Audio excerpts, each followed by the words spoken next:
Taib. Bismillahirrahmanirrahim. Assalamualaikum warahmatullahi wabarakatuh. Alhamdulillah wassalatu wassalamu ala Rasulillah. Hayyakumullah wa bayyakum wa saddadanillah wa iyyakum al khairi wal huda ma hayyina. Wa as'aluhu bimannihi wa karamihi ayaj'alani wa iyyakum min ahli al-ilm wal qur'ani tadabbura wa fikha innahu ala kulli syai'in qadir wa bil ijabati jadir. Baik, ayyuhal ikhwatul kiram, alhamdulillah kita di sini akan membahas tentang masalah lupa aturan, dan ini penting sekali. Kita hidup di atas muka bumi Allah Subhanahu wa taala. Selama kita di dunia ada aturan Allah yang harus kita kerjakan dan jangan sampai kita tinggalkan. Baik kewajibannya kita kerjakan, larangan-larangannya kita tinggalkan. Dan di sini banyak orang-orang yang lupa dan bahkan tahu sengaja ditinggalkan. Ketika orang-orang sudah melupakan aturan dari Allah Subhanahu wa taala, apa dampaknya? Firman Allah Subhanahu wa taala, "Falamma nasu ma dzukiru bihi." Ketika mereka ini lupa terhadap aturan-aturan yang telah diingatkan untuk mereka, fatahna alaihim abwaba kulli syai', maka kami akan bukakan pintu semuanya untuk dia. Pintu maksiat dibuka, celah untuk zina dibuka, celah untuk narkoba dibuka, celah untuk judi dibuka, semua dibuka, dimudahkan oleh Allah. Ketika mereka lupa aturan dari Allah Subhanahu wa taala. Hatta idza farihu bima utu, ketika mereka ini merasa bahagia, merasa senang dengan apa yang diberikan untuk mereka, Allah kasih lagi, mereka masih bisa berjudi, mereka masih bisa berzina, terus dibiarkan sama Allah. Apa kata Allah? Akhadnahum baghtah, kami langsung azab secara sekaligus semuanya. Tiba-tiba kagetlah mereka. Dan ini banyak sekali ayyuhal ikhwatul kiram. Semua dosa rata-rata seperti itu. Ketika seseorang melupakan aturan dari Allah, Allah bukakan, na'am sahih, pelan-pelan dibiarkan sama Allah, terus dia kerjakan, terus dia kerjakan, terus dia kerjakan. Apa kata Allah? Sanastadrijuhum min haitsu la ya'lamun. Kami akan istidrajkan mereka, kami ulur, enggak langsung diadab.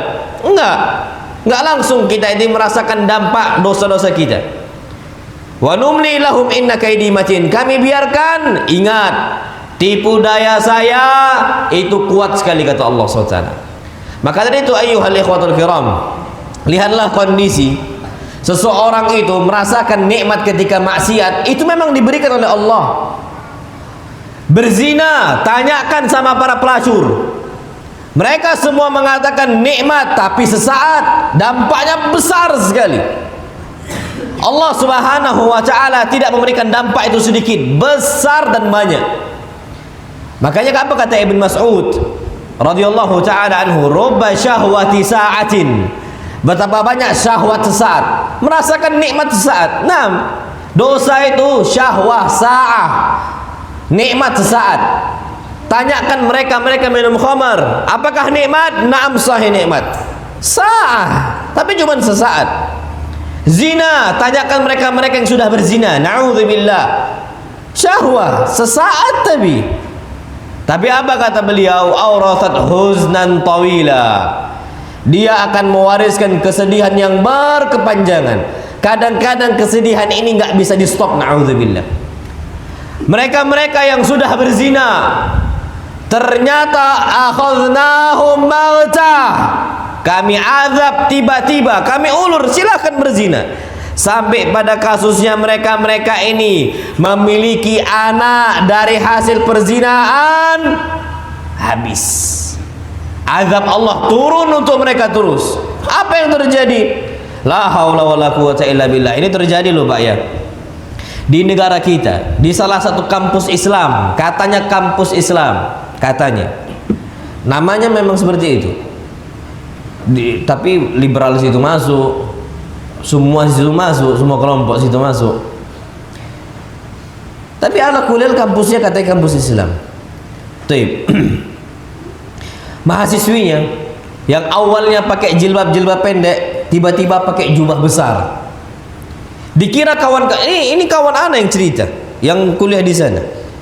Dikira kawan-kawan sejawat dia ini sudah hijrah, sudah berusaha untuk ngaji dan sebagainya, tapi tidak pernah nampak di majalisul ilm. Tapi pakaiannya pakaian yang besar, jilbabnya jilbab yang besar. Ternyata dia pakai jilbab besar untuk nutupi kehamilannya, hamil di luar nikah. Dia merasakan zina ini syahwah, nikmat, tapi apa? Sa'atin, cuman sesaat saja. Aurathat huznan tawila, yang mewariskan kesedihan yang berkepanjangan, nangis setiap hari.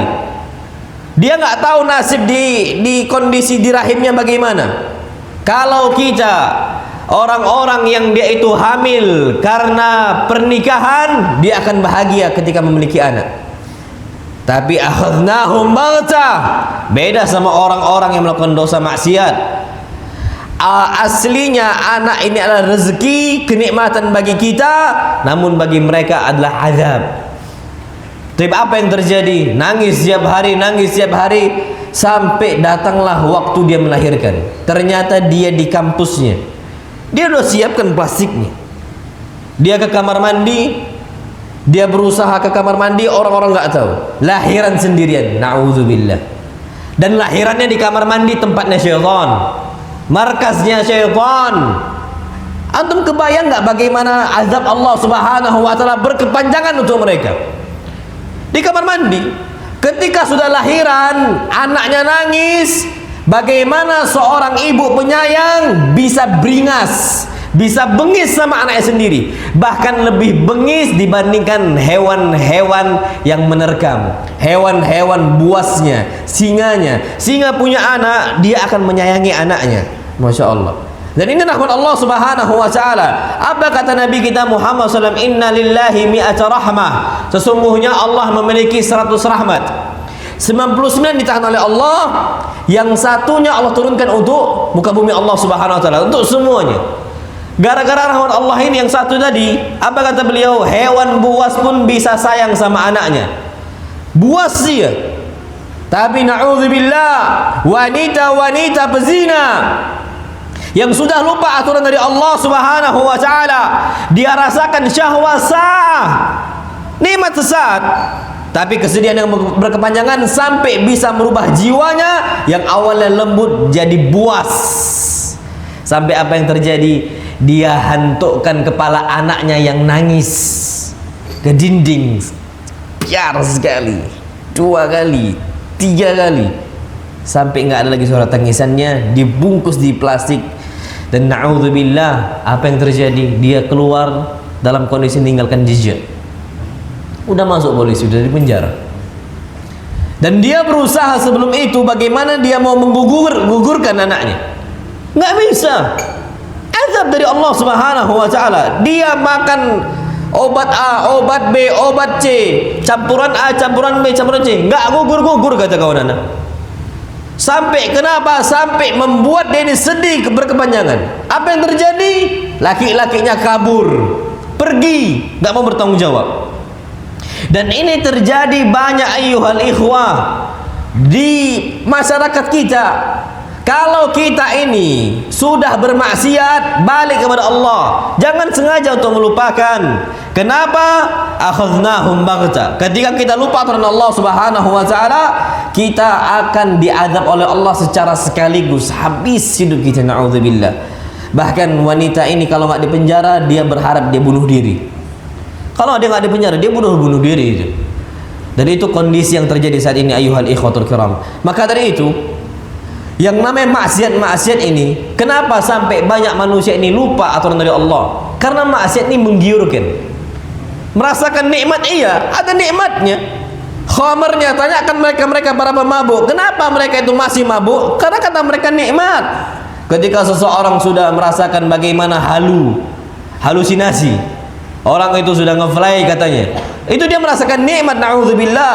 Akhirnya ngulang lagi dan sebagainya. Tanyakan mereka yang mengkonsumsi narkotika. Kenapa itu terulang? Kenapa itu terulang? Karena mereka rasakan nikmat. Padahal dampaknya itu besar. Orang yang narkoba habis tubuhnya. Gak usah jauh-jauh, orang yang ngelim saja, Pak. Ngelim di sini nggak tahu. Ngelim banyak nggak di sini? Yang ibon itu, hidung mereka tuh rusak itu, Pak. Hidung itu lemah sekali. Antum tumbukkan aja, udah rusak hidungnya. Bayangkan itu, Pak. Lemah fisiknya, lemah tubuhnya, rusak. Akhadnahum baghtah. Dia merasakan syahwat saat.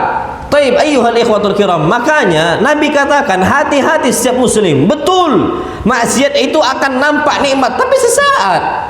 Apa kata Nabi kita Muhammad sallallahu alaihi wasallam? Hufatil jannatu bil makarih wa hufatil annar bi syahwat. Surganya Allah itu akan diliputi dengan hal-hal yang dibenci. Salatnya, manusia banyak yang tak salat. Kenapa? Tak suka, benci mereka. Padahal itu surga Allah Subhanahu wa taala. Menuntut ilmu, surga Allah.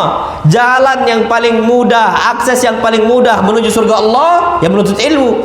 Tapi dibuat susah. Kenapa? Karena memang kondisi seperti itu surga Allah Subhanahu wa taala. Banyak orang merasa berat menuntut ilmu.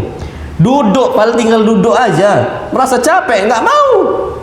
Tapi sebaliknya apa? Wa hufatin nar bisyahawat.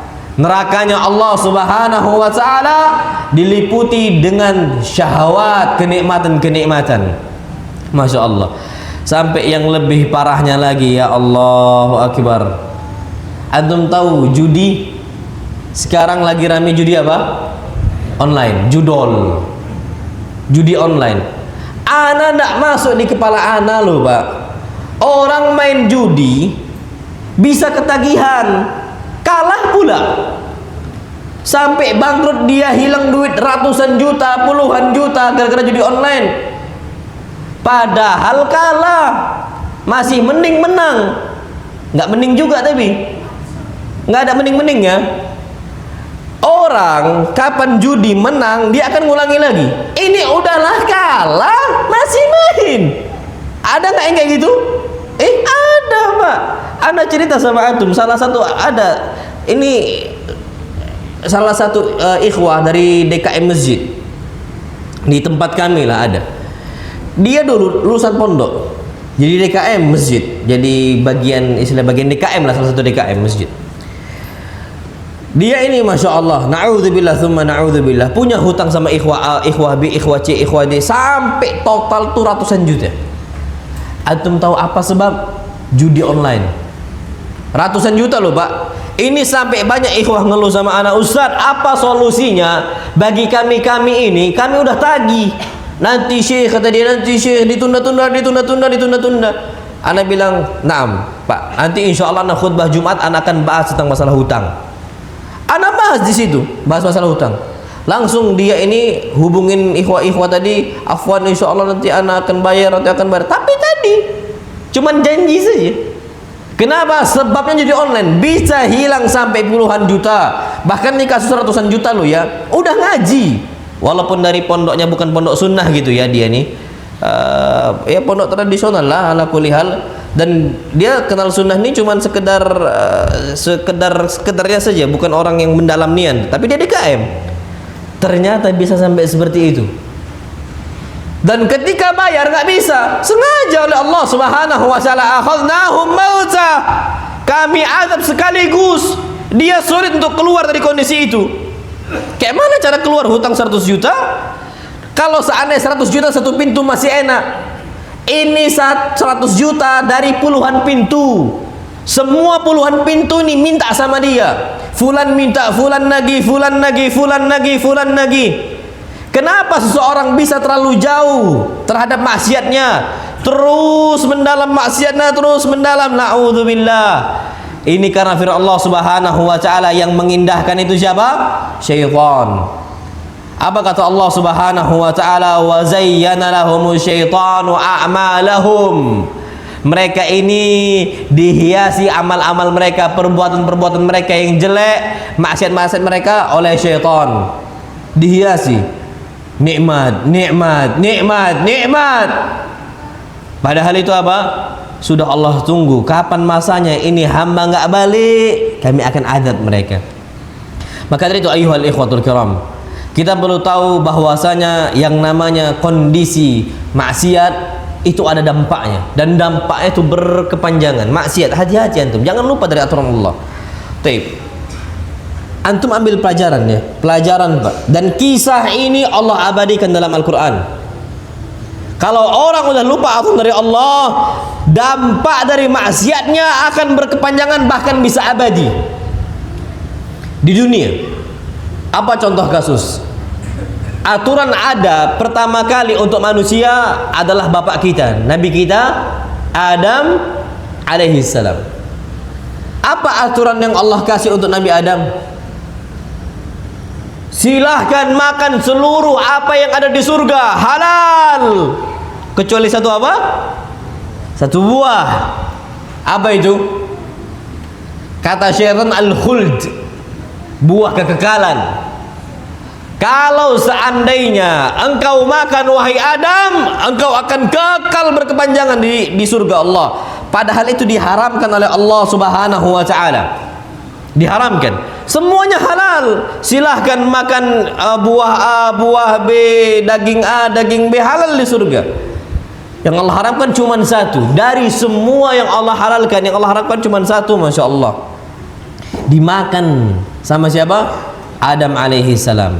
Apa yang terjadi? Allah berfirman, "Qulna habitu minha jami'a."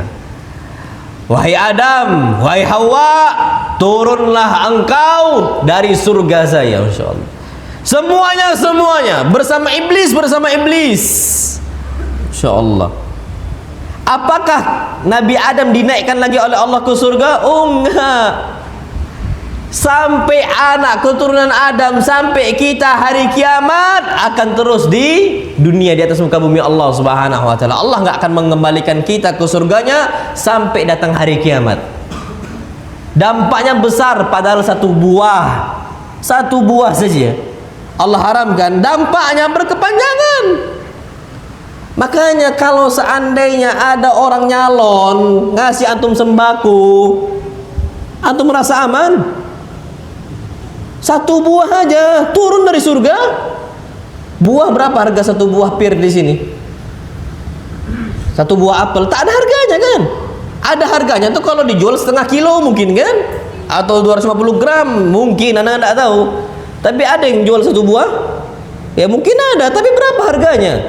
Taib. Di sini berapa antum dikasih sama calon-calon itu?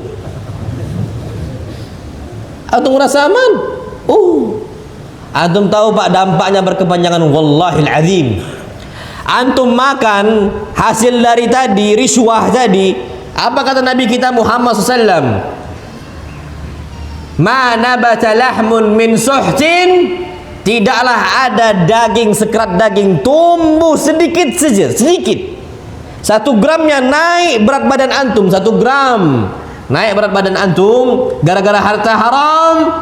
Apa kata Nabi kita SAW? An-naru aula bihi. Dia nggak akan masuk surga, neraka lebih layak untuk dia. Antum merasakan nikmat sekarang, oh nggak apa-apa, aman sekarang. Tapi nanti aurathat huznan tawila. Apalagi kalau itu antum kasih untuk anak-anak antum, naudzubillah. Apa pertanggungjawaban antum di hadapan Allah Subhanahu wa taala? Nikmat ma'am sahih. Orang tergiur rubba syahwati sa'ah yang ana sebutkan tadi. Betapa banyak syahwat sesaat. Aurathat huznan tawila. Apalagi cuman berapa sembako itu setahu ana? Nyampe 100.000. Enggak kan? Enggak sejuta juga kita disogok. 100.000 paling antum terima, naudzubillah. La haula wala quwwata illa billah. Ada salah seorang ikhwah curhat sama ana waktu itu pemilihan presiden waktu itu. Dia dikasih sama abangnya pakai suara dia, istilahnya pakai apa? Istilahnya pakai KTP dia, dipinjam, nggak tahu dia untuk apa, dipinjam rupanya untuk apa, ngambil sembako. Hasil riswah tadi lah dari kampanye. Nanya sama ana, Ustaz, gimana kalau kondisi ana itu dipakai KTP ana, dibawakan sembako dan sebagainya, hasil dari sana lah kampanye. Ana bilang keluarkan. Antum kapan nggak keluarkan, bahaya sekali. Ana bilang Ini langkah antum ke neraka, masuk ke mulut istri antum, masuk ke mulut anak antum, antum tanggung jawab di hadapan Allah Subhanahu wa taala. Antum sampai ragu nanya ke anak apa hukumnya, antum udah jelas tahu hukumnya rishwah. Apa yang nanya ke anak? Antum mau nyari tabrir, alasan untuk dibolehkan? Enggak bisa. Anak bilang keluarkan sebelum Allah Subhanahu wa taala turunkan azabnya untuk kita semua. Akhirnya itu nanya pagi, anak nanya ba'da zuhur, udah antum keluarkan? Belum Ustaz. Asarnya anak nanya, udah antum keluarkan belum? Belum Ustaz. Keluar jam 5 sore sama istrinya, antum tahu rel kereta api? Pas itu agak rintik-rintik hujan, kepleset jatuh, dua-duanya masuk rumah sakit. Istrinya lagi hamil tua, sampai bocor kepalanya harus dijahit. Allah kasih peringatan di hari itu juga. Anak sampai tanya pas sudah masuk rumah sakit, anak panggil beliau ini, afwan akhi, antum udah keluarkan itu tadi sembako tadi? Belum Ustaz. La haula wala quwwata illa billah. Anak bilang. Akhirnya anak bilang, antum panggil keluarga antum untuk nungguin istri antum keluarkan sekarang malam ini. Baru dikeluarkan, Pak. Apa turun dulu azab Allah? Masih enak azab Allah langsung turun di saat itu. Peringatan dari Allah saat itu. Gimana kalau peringatan nanti di hari kiamat? Akan jauh lebih berat, Pak. Nabi Adam itu sampai berkepanjangan, yang merasakan kondisi itu. Jazakallah khair. Yang merasakan kondisi itu bukan apa? Bukan cuma Nabi Adam, enggak, anak keturunannya kena semuanya. Makanya antum jangan merasa nyaman dengan lupa aturan dari Allah Subhanahu wa taala. Taib, ana ambil contoh. Pastilah seseorang kapan sudah merasakan syahwat yang berkepanjangan, dosa-dosa yang terus dia kerjakan, bahkan sampai ada efek candunya. Ingat, dosa manapun ada efek candu. Percayalah sama ana. Yang ada efek candu itu bukan narkoba saja, semua dosa. Antum jangan alasan kenapa antum nggak bisa tinggalkan narkobanya, ada efek candu. Enggak, semua dosa ada efek candu. Dan antum jangan coba-coba sesekali. Berat, Pak, kalau efek candu dosa ini. Antum mau cari sekarang, dosa apa yang ada efek candu? Judi tadi, ada nggak efek candunya? Lu ada, kalah pun tetap main judi, efek candu. Khamernya, ada nggak efek candunya? Ada. Zinanya, sekali orang mencoba berzina, banyak orang-orang dulu yang sudah berhijrah, masya Allah, dulunya jahiliyah, kemudian sudah bertobat. Jazakallah khair. Kemudian bertobat, mengingat Allah Subhanahu wa taala. Mereka ini sampai bertanya ke kita, Ustaz, gimana kondisi dosa zina kami yang terus kami kerjakan dulunya? Sampai curhat seperti itu, seakan-akan Allah nggak ngampunkan dosa dia. Itu sering Ustaz kami kerjakan katanya. Kenapa? Sebab lingkungan katanya. Awalnya kami coba itu bukan karena apa-apa, diajak sama kawan-kawan kata mereka, karena kondisi lingkungan mereka yang lingkungan buruk lah. Dan itu ternyata berkepanjangan dan terus terjadi. Bahkan dia ngomong nih, zina itu ada efek candu Ustaz. Sampai anak mikir, antum lihat aja. Dan ini hadis Nabi SAW, orang sekali berdusta, ada nggak efek candu untuk berdusta? Lu ada. Dan ini hadis Nabi kita Muhammad SAW. Apa kata beliau? Innar rajula la yakdzibu wa yataharral kadzib hatta yuktab indallahi kadzdzaba. Seseorang sekali dia coba berdosa, oke, sekali ini. Wa yataharral kadzib, ketagihan, dosa lagi, dosa lagi, dosa lagi. Dosa pun ada efek candu. Apa dampaknya? Hatta yuktaba indallahi kadzdzaba, sampai dicatat oleh Allah sebagai orang apa? Pendusta, kadzdzab. Kenapa? Kecanduan. Dan ini terjadi, Pak. Kalau orang sudah kecanduan untuk berdusta, berzina, berjudi, percayalah sama anak ini, Pak, orang-orang seperti ini risau. Takut dia, gelisah setiap harinya. Riba, ada nggak efek candunya? Ada.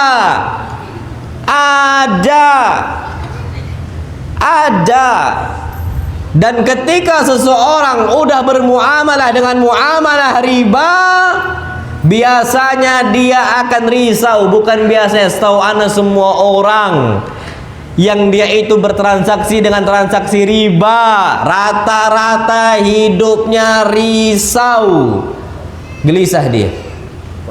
Nah, jazakallah khair.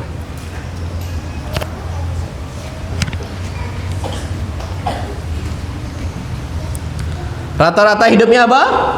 Risau. Antum tahu Pak, Masya Allah, tadi kan judol, kalau pinjaman apa? Pinjol. Aduh, ada-ada aja sekarang. Apalagi sekarang nih pinjol ini tinggal katanya daftar lewat nomor HP aja kan. Verifikasi itu nggak banyak, nggak ditanya A, ditanya B, ditanya C, turun aja tuh dana. Antum tahu masuk berita seorang ibu tua bunuh diri, gantung diri di depan rumah dia di Jawa, Pulau Jawa, karena ditagih terus pinjaman online. Risau hatinya, riba pun ada dampaknya. Makanya Allah Subhanahu wa ta'ala pertama kali yang Allah berikan azab siksaan untuk dia, rasa gelisah. Rasa apa? Risau. Walaupun belum secara nampak secara kita bagaimana Allah azab dia, tapi sudah ada dalam batin dia, Allah turunkan azab siksaan, risau hidupnya. Dan ini disabdakan oleh Nabi kita Muhammad sallallahu alaihi wasallam, wal itsmu ma haka fi nafsik. Dan dosa itu apa yang membuat jiwa engkau ini risau, gelisah kita, na'udzubillah. Wa karihta ayattali alaihi nas. Dan engkau benci orang-orang itu melihat engkau. Kapan terlihat sama orang? Masya Allah. Tapi patokan dia mata manusia, bukan mata siapa? Allah. Bukan pandangan mata Allah Subhanahu wa ta'ala. Innallah, sesungguhnya Allah Subhanahu wa ta'ala basir bima ta'malun, Maha melihat apa yang kalian kerjakan. Dan ini kondisi-kondisi orang-orang yang enggak tahu aturan. Mereka akan Allah berikan apa? Kegelisahan. Ana ambil contoh, Masya Allah. Ada salah seorang sahabiah berbuat zina. Antum tahu mungkin kisahnya. Ghamidiyah. Bagaimana Ghamidiyah berzina? Ternyata hadis Nabi sudah terjadi pada Ghamidiyah, sudah berlaku pada Ghamidiyah. Apa itu? Al-itsmu ma haka fi nafsik. Dosa itu apa yang membuat jiwa engkau tuh risau, gelisah, takut bawaannya. Dan ini terjadi sama Ghamidiyah. Apa kata para sahabat? Ghamidiyah berzina dan Ghamidiyah hamil. Faja'atil Ghamidiyah ila Rasulillah sallallahu alaihi wasallam. Maka datanglah Ghamidiyah kepada Rasulullah sallallahu alaihi wasallam. Faqalat ya Rasulullah, zanaitu fatahhirni. Ya Rasulullah, aku sudah berzina, fatahhirni. Sucikanlah saya, bersihkanlah saya, rajam tubuh saya. Kenapa risau sampai minta dirajam? Setiap kali Ghamidiyah solat di hadapan Allah, setiap kali Ghamidiyah minta di hadapan Allah, di hari itu juga Ghamidiyah merasa risau. Apakah layak seorang hamba pezina minta sama Allah? Malu di hadapan Allah Subhanahu wa ta'ala. Solat malu di hadapan Allah ketika dosa zina masih ada di pundaknya. Sekali berzina Ghamidiyah, Allah takdirkan langsung hamil. Bagaimana dengan kondisi kita? Na'udzubillah, sebagian kaum muslimin berkali-kali berzina nggak risau, saking sudah kerasnya hati mereka. Ghamidiyah datang kepada Rasulullah dalam kondisi apa? Tunduk kepada Allah. Tahu bahwasanya orang-orang yang sudah berzina harus dirajam ketika dia sudah menikah. Datang ke Nabi SAW, zanaitu fatahhirni. Ya Rasulullah, aku sudah berzina, sucikan saya. Wa innahu raddaha. Ternyata Nabi SAW tolak dia. Tidak mau Nabi SAW terima, ditolak. Ketika Ghamidiyah ditolak, datang lagi Ghamidiyah kepada Rasulullah SAW, merasa risau. Besoknya langsung datang lagi. Ya Rasulullah, lima taruddani. Kenapa engkau nolak saya? Kenapa kau nggak merajam saya? Bukankah orang-orang yang berzina harus dirajam? Fakim alayya hududallah. Tegakkan untuk saya had-had Allah. Rajam saya ya Rasulullah. la'allaka an taruddani kama radatta ma'iza. Saya rasa engkau nolak saya, enggak mau merajam saya sebagaimana engkau enggak mau merajam Ma'iz. Dan Nabi SAW rahim bi ummati. Rahim Nabi. Nabi itu sayang sama umatnya, enggak tega Nabi menyiksa umatnya SAW. Padahal Nabi tahu hukum orang yang berzina harus dirajam ketika sudah menikah. Apa kata Ghamidiyah saking risaunya? Tegakkan sekarang ya Rasulullah, la'allaka tarudduni kama radatta Ma'iza. Bukankah engkau nolak saya sebagaimana engkau dulu menolak Ma'iz? Tegakkan saya. Fa wallahi inni la hubla minaz zina. Ya Rasulullah, demi Allah saya katakan, inni la hubla minaz zina. Saya ini hamil dari hasil zina. Maka apa kata Nabi sallallahu alaihi wasallam? Idhabi, pulang engkau, jangan balik. Ditanya sama Ghamidiyah, ya Rasulullah, sampai kapan saya kesini lagi? Hatta calidi, sampai engkau melahirkan anak engkau, sampai engkau lahiran. Ketika Ghamidiyah tunggu selama berbulan-bulan sampai lahiranlah Ghamidiyah. Ghamidiyah memiliki anak, dan ternyata masya Allah, atathu bisabi fi khirqah. Ghamidiyah datang ke Nabi SAW saking risaunya Ghamidiyah berbulan-bulan, Pak, masya Allah, kerisauan akibat zina. Orang yang bertakwa nggak akan merasa nyaman dengan dosa. Ketika mereka lupa aturan Allah, mereka kembali kepada Allah Subhanahu Wa Taala. Nggak nyaman, Pak, dengan dosa zina. 9 bulan. Langsung hari pertama, Pak, kita tahu wanita mana yang saat ini lahiran langsung tegak bawa anaknya. Wanita mana? Antum tanya sekarang. Ghamidiyah beberapa saat setelah lahiran, dia kuatkan kakinya untuk jumpa dengan Allah, untuk dibersihkan dosa-dosanya di hadapan Nabi kita Muhammad. Qamat, tegaklah Ghamidiyah dan dibawa anaknya fi khirqah, diikat, digendong dengan sebuah kain, diikat oleh Ghamidiyah. Datang ke Nabi sallallahu alaihi wasallam, ya Rasulullah, hadza waqad waladtuhu. Ini anak saya sudah lahir. Jangan engkau tolak lagi saya. Fatahhirni ya Rasulullah. Wallahi ya ikhwah, orang tua mana ketika mendapatkan bayi, ibu mana ketika mendapatkan bayi rela tinggalkan anak. Faqala Rasulullah sallallahu alaihi wasallam, idhabi, jangan balik ke saya, engkau pulang. Nanya, sampai kapan ya Rasulullah? Sampai engkau itu menyusui selama 2 tahun. Dikasih waktu yang panjang, haulaini kamilain, hatta fatamtihi, sampai engkau selesai masa menyapihnya. Dan Pak, masya Allah, Nabi berharap dengan kondisi 2 tahun ini Ghamidiyah lupa dengan dosanya, Ghamidiyah dengan lupa dengan maksiatnya. Apalagi anak, kalau sudah 2 tahun kita akan sayang sama anak kita, akan sayang dengan kondisi anak kita, putra putri kita. 2 tahun loh ya, antum akan jumpai masa yang paling antum sayangi anak antum itu 2 tahun. Percaya sama anda, lucu-lucunya, gemes-gemesnya, cintanya antum sama anak itu umur 22 tahun itu yang paling puncak-puncaknya.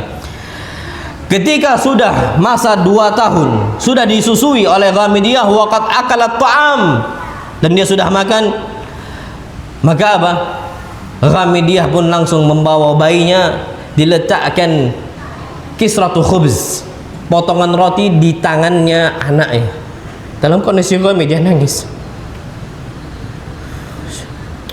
pisah sama anaknya, Pak, gelisah.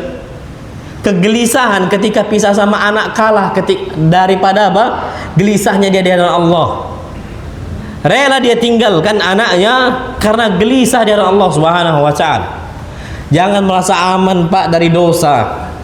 Diletakkan oleh Ghamidiyah kisratu ta'am, kisratu khubz, diletakkan potongan roti, berangkat ke Nabi sallallahu alaihi wasallam. Datang Ghamidiyah, Nabi sallallahu alaihi wasallam enggak bisa nolak, kaget Nabi. Datang lagi Ghamidiyah. Faqalat ya Rasulullah, hadza waladi wa qad fatamtuhu. Engkau udah lihat nih sekarang, ini potongan roti sudah ada di tangannya. Anak saya sudah makan. jangan kau tolak saya lagi. Tegakkan hakim alayya hududallah. Tegakkan untuk saya, rajam saya. Wanita, Pak, wallahi wanita sadiqah sama Allah. Jujur di hadapan Allah SWT. Mau balik loh, Pak. Kondisi semua mata sahabat melihat dia. Antum lihat sekarang wanita mana yang mau menampakkan dosa di zina dia? Dia akan tutupi, Pak. Malu di hadapan manusia. Kami dia malu. Tapi apa kata Allah Subhanahu wa taala? Yastahyuna minan nasi wa la yastahyuna minallah. Banyak manusia itu malu dari mata manusia dan tidak malu dari mata Allah. Mereka nggak malu dari Allah, tapi malu dari manusia. Ghamidiyah lebih malu di hadapan Allah Subhanahu wa taala dibandingkan hadapan manusia. Datang kepada Rasulullah sallallahu alaihi wasallam, "Hakim alayya haddallah." Tegakkan untuk saya hududullah. Rajam saya. Antum tahu apa sebabnya? Dulu kami dia lupa aturan Allah bahwa saya zina ini dosa besar dan harus dirajam. Tapi kami dia langsung ingat Allah Subhanahu wa taala. Tapi ayyuhal ikhwatul kiram, apa yang terjadi? Fahufiralah, dibuatkan parit yang besar. Kami dia diletakkan di situ. Perpisahan itu terjadi, Pak, Masya Allah. Fadafa'at Nabi sallallahu alaihi wasallam as-sabiyya ila rajulin. Kami dia ngasih anaknya kepada Rasulullah SAW. Nitipkan anak kepada siapa? Rasulullah SAW, khairil bariyah, manusia yang paling baik, Rasulullah SAW. Maka Nabi SAW buat galingan lubang untuk siapa? Untuk kami dia. Fahufirallah. Nabi SAW kasih untuk orang lain, Nabi SAW gali. Nabi sedih sudah.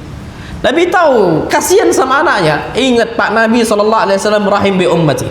Nabi itu sayang sama umatnya SAW. Nabi berharap urusan itu bainahu wa bainallah wa bainaha wa bainallah. Kalau ada seorang laki-laki hamba yang bermaksiat, Nabi berharap kondisi itu antara dia dengan Allah Subhanahu wa taala. Apa yang terjadi? Nabi SAW gali. Pelan-pelan Nabi gali. Berharap Ghamidiah ini kembali pulang. Ghamidiah nggak kembali pulang. Ghamidiah tegak di samping paritan tadi, nunggu untuk diparit, Pak. Dibuat paritan yang besar, nunggu Ghamidiah. Jadwal dia jumpa dengan Allah Subhanahu wa taala itu tahu. Sadiq Allah. Tegak dilihat oleh Ghamidiah. Ketika sudah dibuat parit yang besar, Nabi SAW perintahkan untuk turun ke bawah. Turun Ghamidiah. Rela di hadapan Allah, ridho dengan hadapan Allah. Apa yang diucapkan oleh dia? Raditu billahi rabb. Aku ridho kepada Allah sebagai Rabb. Atau ridho Allah sebagai Rabb kita? Turun Ghamidiah ke bawah. Nabi SAW terpaksa bersama para sahabatnya urjumuha. Rajam Ghamidiah. Dirajam satu persatu Ghamidiah. Kesakitan. Teriak Ghamidiah. Antum tahu ada kondisi Ma'iz. Ketika dirajam, Ma'iz itu kabur, Masya Allah. Habis dirajam kabur. Tapi dikejar sama sahabat yang lain. Dilempar batu lagi sampai mati, sampai meninggal radhiyallahu taala anhu. Ghamidiah nggak kabur, Pak. Sakit wanita sakit. Dilempar batu, siapa yang nggak sakit, Pak? Setiap darah keluar dari tubuhnya siapa? Ghamidiah, nangis Ghamidiah, Pak. Wanita. Antum kalau kapan punya anak perempuan, antum akan tahu bagaimana Ghamidiah sakitnya disiksa seperti itu. Tapi apa yang terjadi, Pak? Khalid ibn Walid, panglima besar umat Islam, jagoannya umat Islam ketika berjihad, Ghamidiah. Ketika melihat Ghamidiah seperti itu, Nabi SAW perintahkan untuk dirajam sama Khalid bin Walid. Sampai kasusnya batu yang besar mengenai kepalanya Ghamidiah. Darahnya Ghamidiah muncrat kepada bajunya Khalid bin Walid. Marah Khalid bin Walid. Apa kata Khalid bin Walid? Tabbannaki ya Ghamidiah. Celaka engkau wahai Ghamidiah. Nabi SAW dengar Khalid ngomong itu, Nabi langsung nolak kepada Khalid. Kaget sama Khalid bin Walid ngomong seperti itu. Apa kata Nabi SAW untuk Khalid? Mahlan ya Khalid. Wahai Khalid, jangan ngomong gitu. Hati-hati kau wahai Khalid. Laqad tabat taubatan. Dia sudah bertobat dengan sebuah tobat yang besar. Law qusimat baina sab'ina min ahli al-Madinati lawasi'atuhum. Ini kalau tobatnya Ghamidiyah sekali ini dibagikan untuk 70 pendosa dari kalangan penduduk Madinah. Pak, wallahil azim, orang pendosa di Madinah jauh lebih besar dibandingkan pendosa di tempat kita, di negara kita, karena mereka ini di tanah haram. Perbuatan maksiat dikerjakan di hadapan di tanah haram jauh lebih besar dosanya, jauh lebih besar dosanya dibandingkan di luar tanah haram. Kalau pahala-pahala dilipat gandakan, kalau dosa-dosa dilipat gandakan. Apa kata Nabi SAW? Kalau seandainya Ghamidiyah dibagikan taubatnya untuk 70 pendosa, 70 pendosa dari kalangan penduduk Madinah, lawasiatum, cukup bagi mereka semua. Yang penduduk Madinah minum khamarnya, penduduk Madinah berzinanya, penduduk Madinah main judinya, 70 mereka pendosa, berbuat dosa setiap harinya, lawasiathum. Allah kalau dikasih untuk mereka semua, cukup bagi mereka masuk surga gara-gara tobatnya siapa? Ghamidiyah. Bayangkan Pak Antum, risau Ghamidiyah, risau. Dan ini juga terjadi sama salah seorang yang merasakan kerisauan gara-gara minum khamar, lupa akan dari Allah. Dan ana sudah katakan berkali-kali, sekali antum coba maksiat, kata Nabi, la tarkabul maksiyah, jangan sekali-kali coba maksiat, jangan, kata Nabi, la tarkabul maksiyah. Antum rukubul maksiyah, mencoba maksiat itu sekali nyoba, penasaran, jangan Pak, jangan. Kenapa? Karena kata Nabi SAW, di situ akan turun murka Allah, akan ada efek candu di situ. Makanya apa? Sekali maksiat jangan dicoba. Ternyata khamar dicoba sama seorang sahabat bernama Abdullah. Abdullah, nama terbaik, Pak, Masya Allah. Nama yang paling Allah cintai, Abdullah wa Abdurrahman. Ahabbul asma'i ilallah, Abdullah wa Abdurrahman. Nama yang paling dicintai oleh Allah dua, Abdullah sama Abdurrahman. Ini Abdullah, hamba Allah yang Masya Allah. Kita tahu nih, minum khamar sekali dia coba, lupa aturan di saat itu, kecanduan, minum khamar lagi, minum khamar lagi, minum khamar lagi. Tapi setiap dia minum khamar, datang kepada Rasul, minta dicambuk, minta cambuk sama Rasulullah SAW. Minum khamar lagi, datang kepada Nabi, cambuk lagi. Dia yang datang, nangis cambuk, Pak sakit Pak, insyaallah. Sampai apa kata para sahabat Nabi kita Muhammad SAW, ini Abdullah yulaqab himara, dia ini dikasih julukan sebagai himar. Wallah alam, anda tidak tahu kenapa dikasih himar, tapi ala kulli hal dia kondisinya memang ya seperti itu. Himar ini keledai. Anda masih Abdullah, tapi berkali-kali minum khamar, berkali-kali minum khamar, tapi dia jujur sama Allah. Minum khamar, datang kepada Nabi kita SAW, cambuk ya Rasulullah, dicambuk nangis, dicambuk nangis, dicambuk nangis, terus seperti itu. Besoknya khamar lagi, lupa dia. Nggak lama, satu pekan berikutnya minum khamar lagi. Sampai saking seringnya Nabi mencambuk dia, sahabat itu bukan kasihan sama itu orang minum khamar, enggak, sama Abdullah tadi, tapi para sahabat kasihan sama apa? Sama tangan Nabi SAW yang letih untuk mencambuk nih sahabat. Sampai apa kata mereka? La'anakallah, semoga Allah melaknat engkau wahai Abdullah, katanya. Ada sahabat ngomong gitu. Kenapa? Ma aktsara ma yu'ta bihi, betapa sering kau dicambuk oleh tangan Rasulullah SAW. Ketika Rasulullah SAW telinga beliau mendengarkan ucapan tadi, beliau marah. Apa kata Nabi SAW? Beliau langsung angkat suara, beliau mengatakan, la tal'anu, jangan ada dari kalian yang melaknat dia. Fa wallahi ma alimtu illa annahu yuhibbullaha wa rasulah. Yang aku ketahui, tidaklah dia ini kecuali mencintai Allah dan Rasulnya. Ghalabat alaihi syahwatuhu, tapi dia kalah dengan syahwatnya. Dia cinta sama Allah. Kalau dia nggak cinta, nggak akan ngadu kepada Rasulullah SAW. Dia nangis ketika dicambuk, sakit Pak. Dia nggak lari dari hukuman Allah, dia nggak kabur dari hukuman Allah, dia nerima berkali-kali Pak. Punggung mana yang tidak rusak dicambuk berkali-kali? Orang di rotan dipukul saja bisa rusak, bisa memar. Tapi dengan kondisi dia memar, tetap datang kepada Rasulullah SAW, tidak mau menjadi hamba Allah yang lupa aturan. Datang Pak, nangis dan Allah, nangis dicambuk berkali-kali. Antum tahu yang paling membuat ini Abdullah lebih berat bukan cambukan Nabi SAW, bukan. Yang membuat beliau ini berat adalah ucapan orang Allahumma al'anu, ya Allah laknatlah dia. Itu yang paling membuat dia berat. Yang tambah membuat dia itu menangis itu. Makanya Nabi SAW sedih. La tal'anu, jangan laknat dia. Fa inni ma'alimtu illa annahu yuhibbullah wa rasulah. Yang aku tahu dia ini cinta Allah dan Rasulnya sallallahu alaihi wasallam.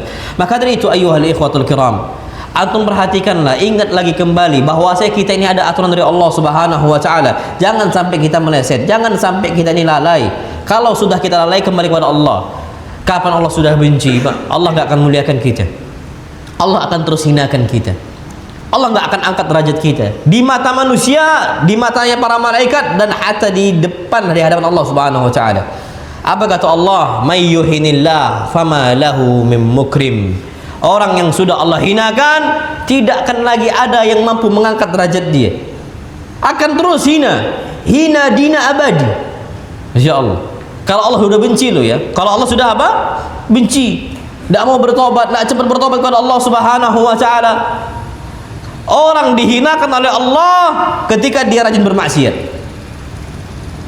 Apa kata Nabi kita Muhammad sallallahu alaihi wasallam? Ju'ila dzullu was-sigharu 'ala man khalafa amri. Akan dijadikan dia ini rendah dan kerdil untuk siapa? 'Ala man khalafa amri, untuk orang-orang yang menyelisih perintah saya. Kalau kita sudah terbiasa menyelisihi aturan dari Nabi kita Muhammad sallallahu alaihi wasallam, kita akan dijadikan oleh Allah kerdil, kecil di mata manusia. Na'udzubillah. Dan kondisi manusia cuma dua kata Nabi. Nggak ada yang ketiga, cuma dua kata Nabi. An-nasu rajulan. Manusia ini cuma dua golongannya. Golongan yang pertama, barrun taqiyun karimun Allah. Hamba Allah yang taat sama Allah. Taqi, bertakwa kepada Allah Subhanahu wa taala, karimun Allah. Dia akan dimuliakan oleh Allah Subhanahu wa taala. Itu yang kondisi pertama. Kondisi yang kedua, wa fajir, orang yang tukang maksiat. Na'udzubillah kalau kita termasuk golongan yang kedua. Wa fajir, dia ini adalah orang yang fajir. Syaqiyun, orang yang sengsara. Hayyinun 'ala Allah, hina di hadapan Allah Subhanahu wa taala. Kenapa? Karena berbuat fujur setiap harinya, berbuat maksiat seperti setiap harinya. Makanya beruntunglah kita, Pak, orang-orang yang dia itu mensucikan jiwanya. Sebagaimana firman Allah Subhanahu wa taala, qad aflaha man zakkaha wa qad khaba man dassaha. Telah beruntung orang-orang yang mensucikan jiwanya, dan telah merugi orang-orang yang mengotori jiwanya. Dan kita tahu, Pak, dosa itu nuktah hitam, titikan hitam. Allah jadikan kita ini lahir di atas muka bumi Allah Subhanahu wa taala dari rahim ibu kita dalam kondisi di atas fitrah bersih, naqiyatun bayda, bersih putih, masya Allah. Tapi apa kata Nabi kita Muhammad sallallahu alaihi wasallam? Idza aznabal abdu dzamban, kalau seorang hamba berbuat dosa, apapun dosanya, seberapa besar pun maksiatnya, kecil ataupun besar, nuqitat fihi nuqtatun sauda. Allah jadikan di hatinya ada nuktah, titik hitam sesuai dengan dosanya masing-masing. Apa kata Nabi kita Muhammad sallallahu alaihi wasallam? Sampailah dosa itu sering dia kerjakan, akan menutupi hati dia. Na'udzubillah. Kalau sudah nutupi hati dia, sulit untuk dinasihati. Dan ini yang Allah firmankan dalam Al-Quran Al-Karim, kalla bal rana ala qulubihim ma kanu yaksibun. Dosa-dosa itu yang nutupi hati mereka akibat apa? Perbuatan mereka sendiri. Susah dinasihati, Pak, percayalah sama anak. Semua maksiat orang sudah kecanduan, susah dinasihati, kecuali apa? Illa man rahimallah, kecuali orang-orang Allah rahmati. Anak ambil contoh ringkas saja, Pak, ringkas. Dosa yang memiliki efek candu, Dan kita itu tahu itu haram, yang sering ditampakkan oleh manusia di depan publik. Dosa apa? Yang nggak malu-malu lagi, hisap rokok. Hisap rokok, Pak. Antum nasihati orang hisap rokok susah nggak? Susah, Pak. Kalau antum, Pak, masih ada yang merokok, jangan sakit hati sama Anda, Pak. Jangan, tolong jangan sakit hati sama Anda. Ana sampaikan ke antum, ana sayang sama antum. Jangan sakit hati sama Anda, Pak. Antum tahu tadi satu buah masuk ke dalam tubuhnya Nabi Adam dampak yang besar. Udah berapa rokok yang masuk ke dalam tubuh kita, Pak? Berapa batang? Ana yakin, Pak, satu batang rokok itu ada dampaknya sama antum. Antum tidak sadar. Percaya sama ana, Pak, wallahil azim, satu batang rokok ini ada dampaknya. Antum nasihati para perokok itu, Pak, susah dinasihati. Bahkan banyak perokok-perokok pasif. Dia hirup asap rokok orang lain yang ngisap rokok itu, Pak, masya Allah, yang merokok itu orang lain. Yang ngisap orang-orang yang tak merokok. Dinasihati itu berat, Pak. Apa kata Allah? Sebabnya dosa tadi berkali-kali. Kalau orang sekali merokok bisa dinasihati, bisa, yakin ana. Tapi kalau udah sampai nutup, Pak, istrinya nasihati pun tak berlaku. Anaknya minta tolong pun tak berlaku, Pak. Anaknya sampai ngomong, nah, Pak, jangan ngerokok. Tak berlaku sama dia. Tertutup akal itu, tertutup. Apa kata Allah SWT? Itulah ran. Kalla bal rana ala qulubihim ma kanu yaksibun. Itulah ran yang nutupi hati kita.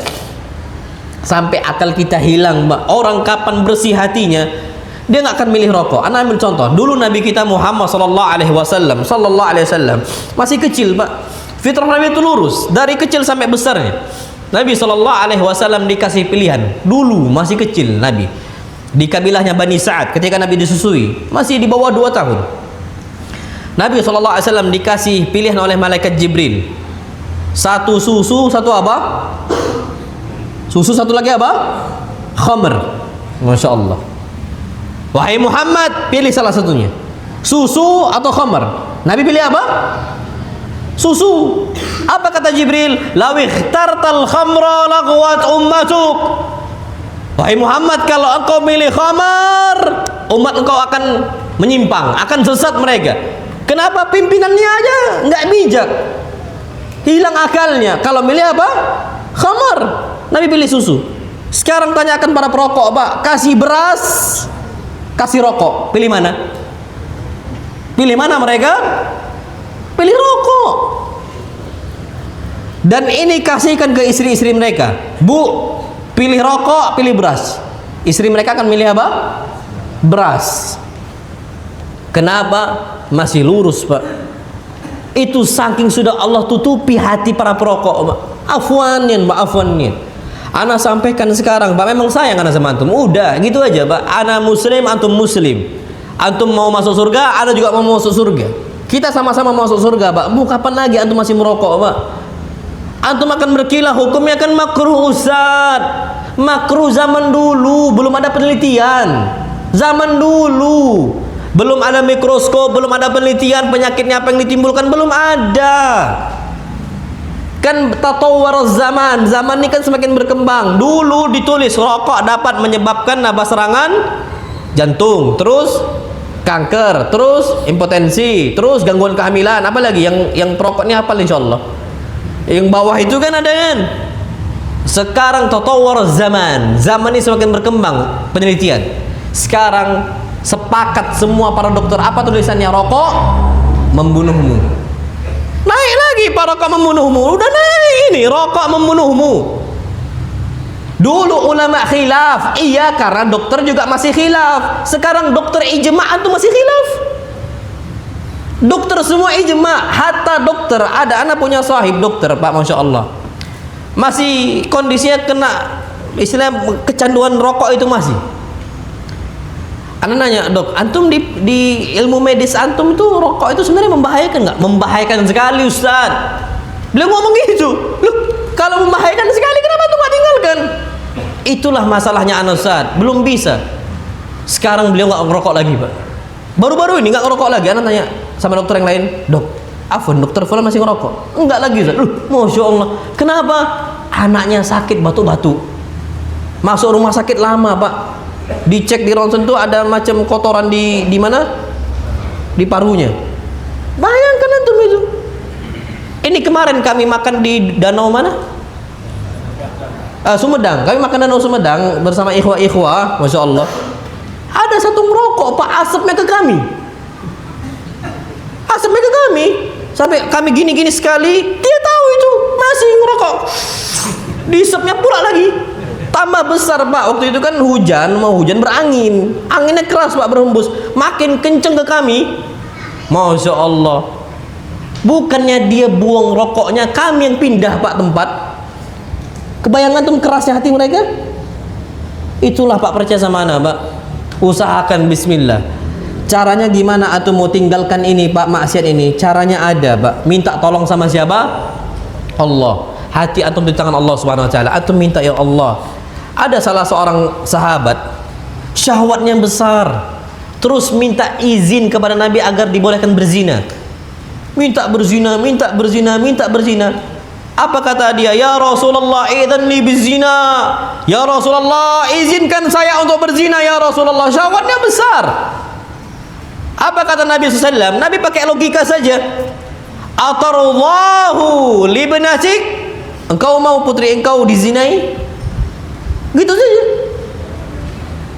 La ya Rasulullah. Baik, yang kedua, atarallahu li ummik, engkau ridho enggak ibu engkau dizinai? La ya Rasulullah, enggak lah. Baik, yang ketiga apa? Atarallahu li ukhtik, engkau ridho enggak saudari engkau perempuan berzina, dizinai? Enggak lah ya Rasulullah. Taib, berarti ini masih lurus nih logikanya. Diambil oleh Rasulullah SAW bajunya, diletakkan tangan Nabi SAW di dadanya. Ini doa Pak. Apa doanya? Allahumma tahhir qalbahu waghfir dzambahu wahsin farjahu. Ya Allah, sucikanlah hatinya. Karena dosa ini Pak biasa di nuktah sauda di sini Pak. Titik hitam di jantung ini. Diambil oleh Nabi, diletakkan. Allahumma tahhir qalbahu, ya Allah, sucikanlah hatinya. Wahsin farjahu, lindungilah kemaluannya, jagalah kemaluannya ya Allah. Terakhir apa? Waghfir dzambahu, ampunkanlah dosa-dosa dia. Apa kata sahabat tadi? Aku tidak pernah kepingin untuk berzina sedikit pun sejak hari itu. Tolongan dari siapa? Pertolongan dari Allah Subhanahu wa taala. Antum ambil tangan antum, Allahumma tahhir qalbi wa waghfir dzambi ya Allah. Ya Allah, sucikan hati saya ya Allah. Cara antum pakai logika, Pak. Mau enggak putri kita dikasih rokok sama kawannya? Mau enggak Pak antum digitukan? Pakai logika sebagaimana Nabi kita SAW pakai logika. Kalau antum katakan rokok ini halal, rokok ini boleh, atarallahu libnatik, engkau mau nggak ada nanti pergaulan putri engkau laki-lakinya ngasih rokok kepada putri engkau? Mau nggak sampai putri engkau merokok? Yang kedua, atarallahu li ummik, maukah engkau ibu engkau merokok? Agar kita sadar Pak, nggak lupa aturan dari Allah Subhanahu wa taala. Idza nubbih tanabbah. Seorang muslim kalau diingatkan dia akan ingat. Ana kembali lagi Pak. Ana mohon maaf nih sama antum kalau tersinggung.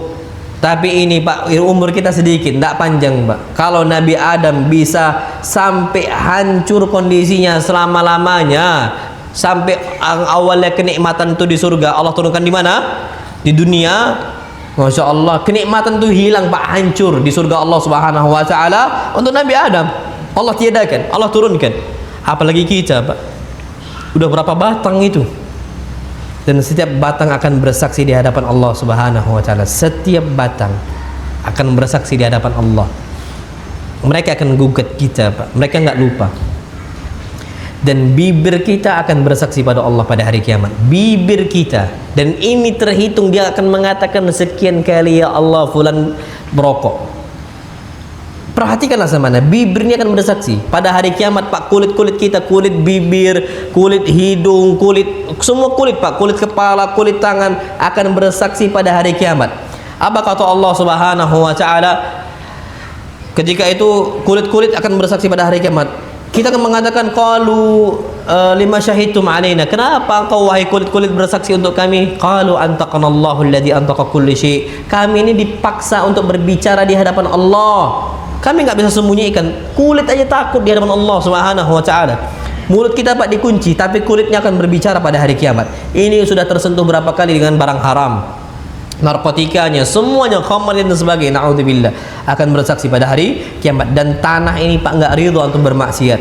Tanah yang antum di situ bermaksiat nggak ridho. Sampai apa kata Allah? Yauma idzin tuhadditsu akhbaraha. Pada hari kiamat setiap bumi akan menceritakan semua kabar-kabarnya.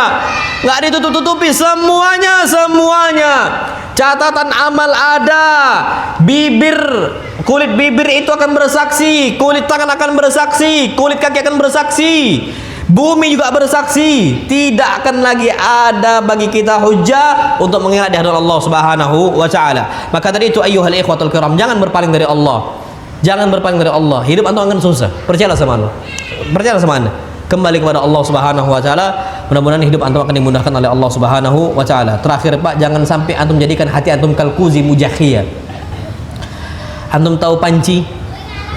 Panci kapan dibalik apa warnanya? Hitam. Bisa antum putihkan lagi? Kata orang bisa, tapi apa? Susah. Bisa, Masya Allah. Kata Nabi SAW, hati yang suka bermaksiat itu kalkuzi mujakhiyah.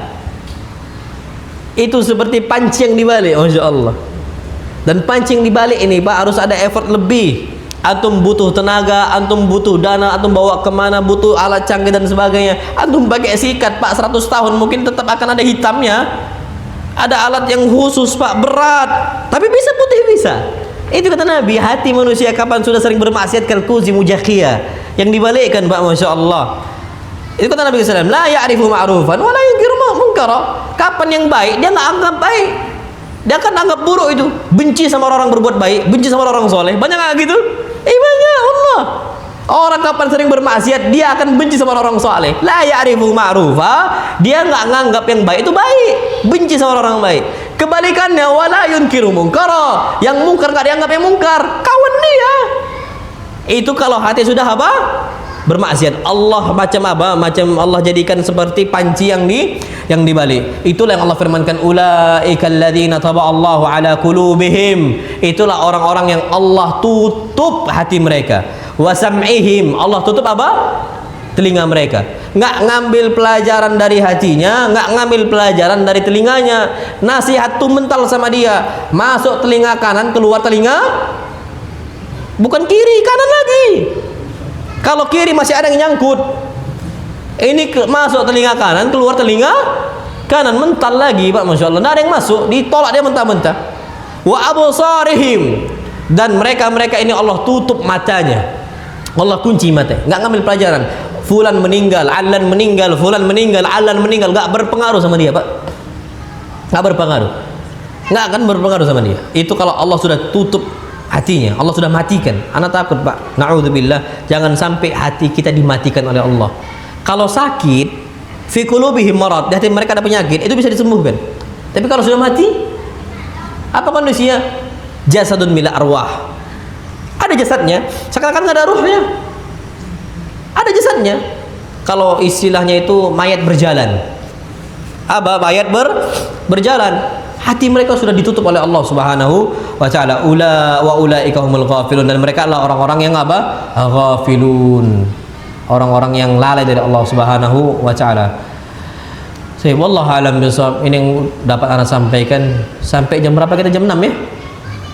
Ini sudah 6 kurang 5. Nampaknya nggak usah tanya jawab ya. Tutup sampai sini. Mudah-mudahan kapan lain kesempatan Anda bisa berkunjung lagi, mudah-mudahan. Ya nggak tahu kita kapan, tapi habis ini anak kesambas, jadi ketebas nih kayaknya sudah habis ya tugas kita. Tebas sudah kan, cuman ini aja ya. Habis kesambas anak langsung ke Pontianak insyaallah. Kalau antum mau gabung di Masjid Tauhid nanti siang tentang masalah urgensi adab penuntut ilmu, sama malamnya Masjid Tauhid juga. Judulnya apa ya? Antum cek aja di pengumuman itu. Insyaallah Masjid Tauhid duha, sama juga pagi ini insyaallah jam 9 jam 9 atau setengah 10 lupa nih. Sama malam ya insyaallah ba'dal maghrib. Antum kalau mau berkumpul lagi, kita berkumpul lagi, tafadhol. Yang sedikit ini jika benar datang dari Allah, jika salah murni datangnya dari anak pribadi, dan ana mohon maaf Pak. Kalau antum tersinggung, masih ada yang tadi berbuat maksiat, jangan tersinggung Pak. Wallahi jangan tersinggung. Antum jangan tolak nasihat itu. Jangan tolak Pak. Bismillah, antum renungkanlah pulang malam, antum nangis dari Allah. Antum tinggal ngadu sama Allah. Sudah, tutup. Maksiat antum tutup, antum minta istilahnya bantuan dari istri antum, sampaikan, deh abang mau terakhir kali ini deh maksiat, bantu, sembunyikan semua rokoknya, bantu, minta bantuan dari istri antum, dari anak-anak antum. Kalau memang antum masih ada yang seperti itu, ada takutnya masih ada Pak. Jadi antum jangan tersinggung sama anak. Yang kita harapkan kita ini semua masuk surga Allah Subhanahu wa taala. Jadi ala kulil, kalau itu datangnya dari kesalahan, itu datang dari anak pribadi dan syaitan, dan anak berlindung dari kesalahan tersebut. Wa sallallahu nabiyana Muhammad subhanakallahumma wa bihamdika asyhadu an la ilaha illa anta astaghfiruka wa atubu ilaik. Assalamualaikum warahmatullahi wabarakatuh.